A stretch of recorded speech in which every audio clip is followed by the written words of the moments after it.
नमस्कार साथियों, आप सभी का हमारे ऑनलाइन यूट्यूब चैनल पर हार्दिक स्वागत है।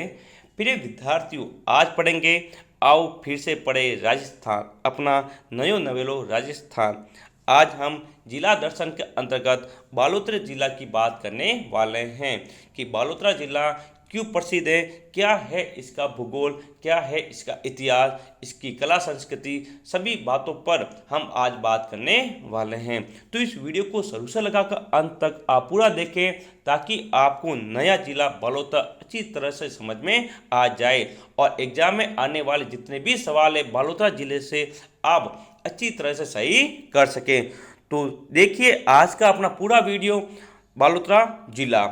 साथियों, यदि आप अभी हमारे चैनल पर नए हैं तो सबसे पहले हमारे चैनल को सब्सक्राइब करें ताकि हमें भी मोटिवेशन मिल सके और हम भी आपके लिए अच्छे अच्छे वीडियो बना सकें। तो देखिए, जिला दर्शन जिला बालोतरा, मारो नयो नवेलो राजस्थान। तो देखिए, कल हमने अनूपगढ़ की बात कर ली थी, आज हम बात करते हैं 2 नंबर जिले की जो कि है बालोतरा। ठीक है, हाँ, जिला बालोतरा। ये जिला बाड़मेर जिले से अलग करके बनाया गया है। ये पक्का सवाल आएगा कि बालोतरा जिला किस जिले को अलग करके बनाया गया है, तो वह है बाड़मेर जिले को। ठीक है ना, बाड़मेर जिले को अलग करके बनाया गया है। इस जिले में कुल 7 तहसील और 4 उपखंड शामिल हैं। ठीक है, अब तहसीलें कौन कौन से, उपखंड कौन कौन से, सब पर बात कर रहे हैं। तो तहसील याद करने की ट्रिक आप याद रखनी है कि पूछे बालोतरा के अंतर्गत कौन सी तहसीलें शामिल हैं, तो याद रखने की ट्रिक है 5 किलो गिरा बस से, यानी कोई 5 किलो सामान है बस से गिर गया।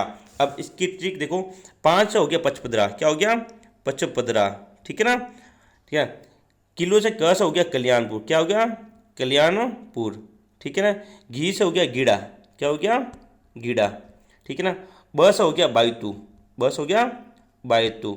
और अंत में स, तो स से 3 तहसीलें हैं। ठीक है, और 2 उपखंड है, तो हम बना लेते हैं स से। यहाँ पर एक तो आएगा सिवाना, क्या आएगा सिवाना।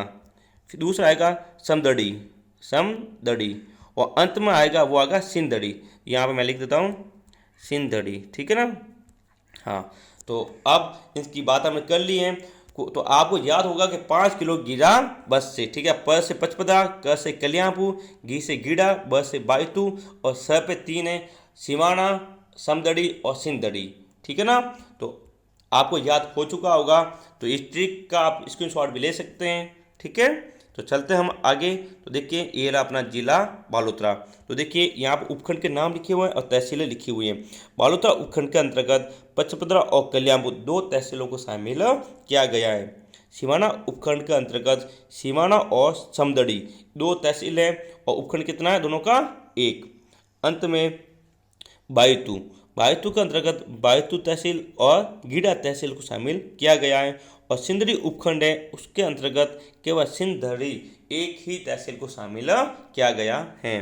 ठीक है ना, तो कुल कितनी तहसीलें हैं, तो 1 2 3 4 5 6 7 तहसील हमने बात की और 4 उपखंड हैं जिनको मिलाकर बालोतरा जिला बनाया गया है।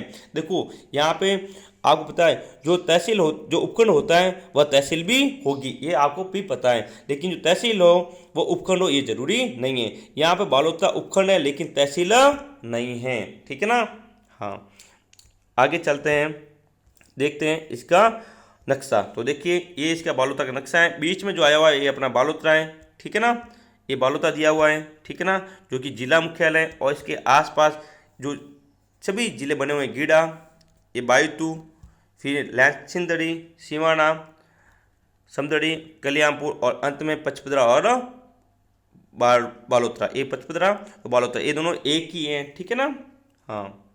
अब बात करते हैं इसके मुख्य मुख्य बातों की, साथ ही ये किस संभाग में आता है। तो पहले इसके संभाग की बात करें तो ये जोधपुर संभाग के अंतर्गत आएगा।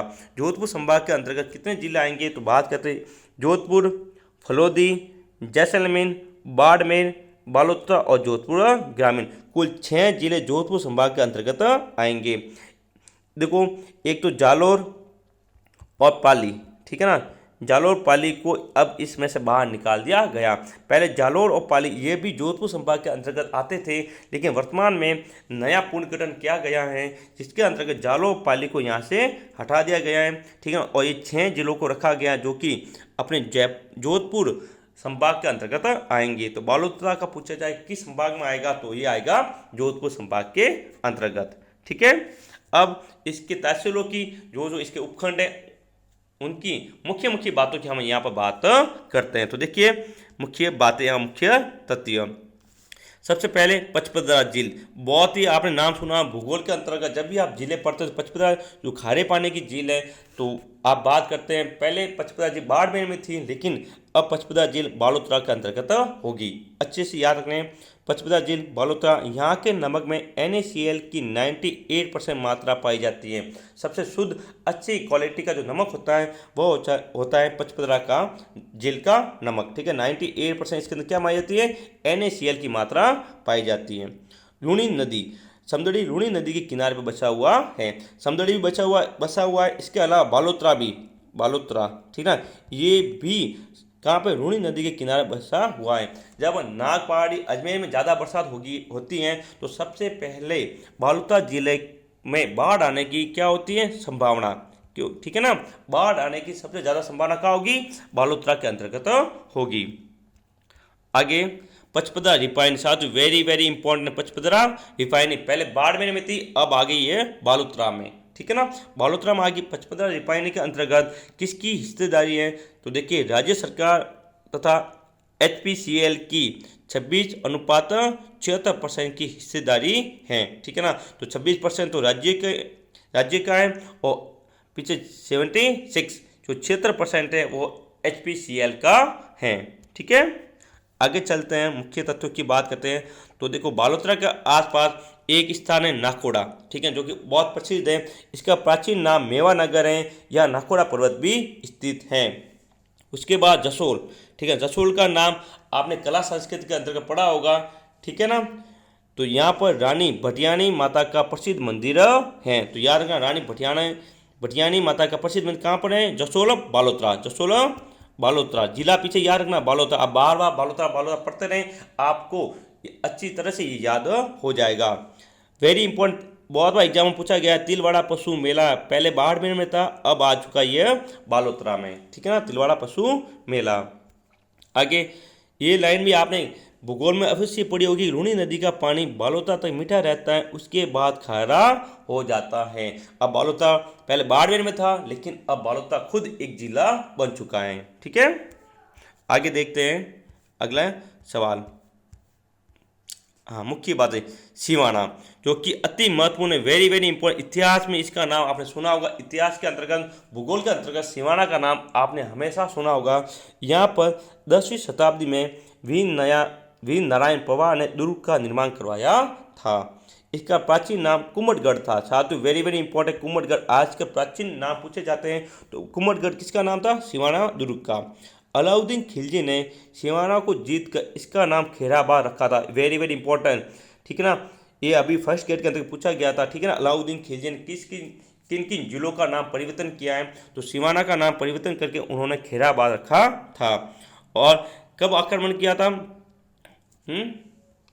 1308 में। कब किया था, 1308 में अलाउद्दीन खिलजी ने सिवाना पर आक्रमण किया था और सिवाना दुर्ग को जीतकर इसका नाम खैराबाद रखा था। सिवाना दुर्ग को जालोर दुर्ग की क्या कहा जाता है, कुंजी कहा जाता है। साथ ही मारवाड़ के राजाओं की शरण स्थली के रूप में भी इस दुर्ग को जाना जाता है। और यहाँ पर 2 साके हुए, कितने साके हुए थे, 2 साके हुए थे। बाकी की बात हम इतिहास की क्लास में करेंगे। जो मुख्य मुख्य बातें थी वो हमने सिवाना के बारे में कही हैं। सिवाना की चारों ओर 56 की पहाड़ियाँ स्थित हैं, जो कि हम भूगोल के अंतर्गत चर्चा करते हैं। ठीक है, आगे चलते हैं, समदड़ी की बात करते हैं। समदड़ी तहसील, यहाँ पर संत पीपा का प्रसिद्ध मंदिर है, संत पीपा का, जो कि हमने कला संस्कृति के अंदर पढ़ा था। संत पीपा का प्रसिद्ध मंदिर कहाँ पर है, समदड़ी में है। अब बात करते हैं बायतू तहसील की। यहाँ पर सबसे कम गहराई का तेल का कुआं है। क्या है, कम गहराई तेल का कुआं मौजूद है। साथ ही विश्व प्रसिद्ध बटाडू का कुआं, किसे, बटाडू का कुआं जिसे रेगिस्तान का जल महल कहा जाता है, ये भी बायतू तहसील में है। पहले जैसे ही सवाल आता था बटारू का कुआं, सीधा हम ऑप्शन जाते थे बाड़मेर पे। कहाँ जाते थे? बाड़मेर में। लेकिन अब ध्यान रखना, बटारू का कुआं कहाँ पर है? बालोतरा जिले के अंतर्गत है। ठीक है साथियों, यदि अभी तक आपने हमारे चैनल को सब्सक्राइब नहीं किया तो सबसे पहले हमारे चैनल को सब्सक्राइब करें और इस वीडियो को अधिक से अधिक लाइक करें और शेयर करें। आगे देखते हैं सिंदरी। ठीक ना, यह यहाँ पर बजरंग पशु मेला भरता है। साथियों वेरी वेरी इंपॉर्टेंट है कि बजरंग पशु मेला सिंदरी बालोतरा में भी भरता है। ठीक है, आगे बात करते हैं इसकी मुख्य बातों की। ठीक है ना, कुछ और बातें हैं तो देखिए, रूमा देवी। रूमा देवी का नाम आते ही आपके सिर्फ नाम एक ही आता है, वो आता है बाड़मेर का। ठीक है, लेकिन अब नहीं। ठीक है, रूमा देवी, इनका जन्म 1981 में रावतसर में हुआ था। अब ये भी कहाँ पे हैं? बालोतरा जिले के अंतर्गत आ गया है। बालोतरा का कश्मीर सीमाना को कहा जाता है और बालोतरा जिले से कुल 7 जिलों की सीमा लगती है। भूगोल के हिसाब से बालोतरा जिले के आसपास कुल कितने जिले हैं? 7 जिले हैं जिसकी सीमा बालोतरा से लगती है। ठीक है, तो ये पढ़ा हमने आज की ये बालोतरा जिले के मुख्य मुख्य जो तथ्य हैं, जो तहसीलें हैं और उन तहसीलों उन उपखंड से जुड़े हुए कुछ अति महत्वपूर्ण तथ्यों की हमने यहाँ पर आज बात की है। साथियों यदि आपको हमारा वीडियो अच्छा लगा हो तो इस वीडियो को लाइक करें, शेयर करें और आप हमारे चैनल पर नए हैं तो सबसे पहले हमारे चैनल को सब्सक्राइब करें ताकि हम भी आपके लिए अच्छे अच्छे वीडियो बनाकर ला सकें। तो मिलेंगे हम अगले वीडियो में जिला दर्शन यानी जिला 3 के साथ, जो कि होगा अपना छाछोर। तब तक के लिए जय हिंद, जय भारत।